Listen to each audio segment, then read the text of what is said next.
নমস্কার, আমি মন্দিরা। আমি চলে এসেছি নতুন একটি ব্লগে। আপনারা আগে একটা ভিডিওতে দেখেইছেন যে আমার ঠান্ডা লেগে একদম গলা ধরেইছিল, আর তাই কিছু খেতেও ইচ্ছা করছিল না।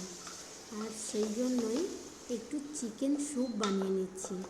আর এই চিকেন স্যুপ বানানোর জন্য আমি কিছুটা আলু, গাজর, বিনস, মানে একদম সবজি দিয়ে বানিয়ে নিচ্ছি। আর একদম আমি এটাকে স্যুপ টাইপের করব, কারণ যত পরিমাণে আমি এটা স্যুপ বানাবো আমার একটু গলাটাও যাতে ছাড়ে আর খেতেও টেস্ট লাগে।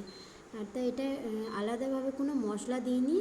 আমি একটু বাটার দিয়ে দিয়েছিলাম, আর সঙ্গে বাটারের সঙ্গে একটু রসুন কুচি, যেটা ঠান্ডা লাগার জন্য খুবই প্রয়োজন, আর একটু আদা কুচি। আর এর মধ্যে আমি চিকেনগুলো একটু নেড়ে তারপর সবজিগুলো দিয়ে একটু সাঁতলে নিয়েছিলাম, আর একটু নুন দিয়ে এটাকে, আর গোলমরিচ তো এমনি দিতেই হবে স্যুপ বানাতে গেলে, গোলমরিচটাও দিয়েছিলাম। আর কোনো মশলা আমি দিইনি। আর ধনেপাতা আমার কাছে ছিল না, তাই দিতে পারিনি। ধনেপাতা দিলেও ভালো লাগে, পেঁয়াজ কলি, ধনেপাতা, কিন্তু এইগুলো তো এখন ছিল না। যেগুলো হাতের কাছে ছিল সেইগুলো দিয়েই বানিয়ে নিয়েছিলাম। আর সত্যি স্যুপটা খেতেও খুব টেস্ট হয়েছিল। আর এই যে ঠান্ডা লাগার মুখে বা জ্বরের মুখে এরকমভাবে স্যুপ বানিয়ে নিলে কিন্তু সত্যি খুব ভালো লাগে। আর আমি এটা প্রেশার কুকারেই বানিয়ে নিয়েছিলাম, কারণ তাড়াতাড়ি যাতে সিদ্ধ হয়ে যায়। আর কিছু পেঁয়াজের কুচোও দিয়ে দিয়েছিলাম। আর এটা হয়ে আসার পরে আমি আমি সিটি দিয়েছিলাম প্রায় 4টে থেকে 5টা সিটি দিয়ে দিয়েছিলাম, কারণ যাতে সবগুলো সিদ্ধ হয়ে যায়। চিকেন তো এমনি তাড়াতাড়ি সিদ্ধ হয়ে যায়, যাতে সবই ভালোভাবে সিদ্ধ হয়ে যায়, তাই আমি 4টে থেকে 5টা সিটি দিয়ে দিয়েছিলাম, আর সঙ্গে টমেটোও দিয়েছিলাম। আর এটা একদম রেডি হয়ে আমরা খেয়ে নিয়েছিলাম। আর এটা ছিল পরের দিন। ফ্রিজে কিছুটা দই রাখা ছিল। দইটা তো খাওয়ার মানে এত ঠান্ডা লেগেছে, দইটা খেতেও ইচ্ছে করছে না। তাই হঠাৎ বাড়ির সামনে দেখলাম যে ফুচকা বিক্রি করতে এসছে।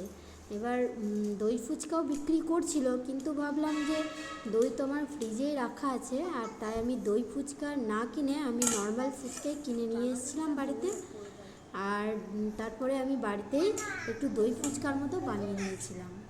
দই ফুচকাতে হয়তো আরও কিছু ওরা মশলাপাতি দিয়েই থাকে, কিন্তু আমরা বাড়িতে একটু চানাচুর দিয়ে আর একটু দই দিয়ে একটু সার্ভ করে নিচ্ছিলাম। আর সঙ্গে একটু সসও দিয়ে দিয়েছিলাম, যেটা টমেটো সস বাড়িতেই ছিল সেটা দিয়ে দিয়েছিলাম, আর একটু চানাচুর দিয়েছিলাম, আর দইটা দিয়ে দিয়েছিলাম। আর তারপর আমরা এটা খাচ্ছিলাম। সত্যি বলছি, এটা খেতে খুব ভালো লাগছে। আর আমার এই স্যুপটা আর এই ফুচকাটা কার কার ভালো লাগে আর কার কার প্রিয় আপনারা কিন্তু জানাবেন। আর ভিডিওটা ভালো লাগলে লাইক, কমেন্ট, শেয়ার করবেন, আর সবাই পাশে থাকবেন। আর কার কার এই ফুচকা খেতে ভালো লাগে, দই ফুচকা বা কার জল ফুচকা খেতে ভালো লাগে সেটাও জানাবেন। আমার কিন্তু জল ফুচকা খেতেই বেশি ভালো লাগে। আর আমি ফুচকার প্রতি খুব একটা ভালোবাসি সেটাও না, কিন্তু যেহেতু ঠান্ডা লেগেছিল তাই কী খাবো বাড়ির সামনে দেখতে পেলাম, তাই খেয়ে নিলাম। আর এই যে আমার মেয়ে খাচ্ছে, দেখি ওর তো খুব ভালো লেগেছে। আর ও তো বাচ্চাদের তো যত মুখরোচক খাবার পাওয়া যায় ততই ভালো। কিন্তু জানি তো, চিকেন স্যুপটা যখন দিচ্ছিলাম তখন খাচ্ছিল না, কিন্তু এই যে ফুচকাটা নিয়েছে এখন এটাকে খুব চেটে চেটে খাচ্ছে, খুব মানে আনন্দভাবেই খাচ্ছে, যেন খুব ওর ভালো লাগছে। আর দেখুন না কীভাবে খাচ্ছে। আর ওকে আলাদাভাবে তুলে দিয়েছিলাম, কারণ আমরা একটু লঙ্কা কুচো করে নিয়েছিলাম, দিয়ে দিয়েছিলাম, কারণ ফুচকাওয়ালার কাছ থেকে আমরা ঝাল কমই নিয়েছিলাম। যেহেতু মেয়েটা খাবে, খাচ্ছে আর ওর খুব আনন্দ হচ্ছে, আর তাই হাততালি দেবে কি, এক হাতে ফুচকাটা ধরে আছে, আর তাই জন্য ও হাতের হাততালি দিচ্ছে, সেটাও আপনারা দেখতে পেলেন। আর আমার মেয়ের এই ফুচকা খাওয়াটা কার কার ভালো লাগছে সেটাও জানাবেন। কারা কারা এইভাবে বাড়িতে ফুচকা একদম কম খরচায় হয়ে গেল বলুন, তাই না? দই ফুচকা কিনতে গেলে তো এমনিও টাকাও বেশি লেগে যেত, তাই তো আমি বাড়িতে থাকা জিনিস দিয়ে দই ফুচকা বানিয়ে নিলাম। কার কার এটা ভালো লাগলো জানাবেন।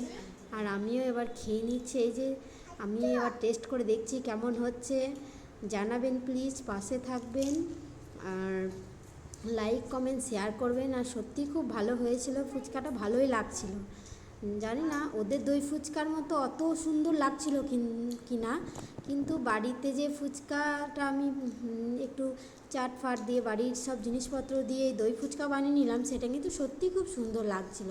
আমার তো খুব ভালো লাগছিলো, কারণ এত ঠান্ডা লেগেছিলো কয়েকদিন ধরে, কিছু খেতেই ইচ্ছা করছে না। আর এই যে ইনি দেখুন কীভাবে ফুচকাটা খাচ্ছেন, মনে হচ্ছে মানে যে অন্য খাবারগুলো যদি এইভাবে খেত আমি যে কী খুশি হতাম, কিন্তু সেটা তো খাবে না। কিন্তু এই যে ফুচকাটা পেয়েছে এখন খুব আনন্দে খাচ্ছে, গোটা মুখটা কেমন দইটা লাগিয়েছে।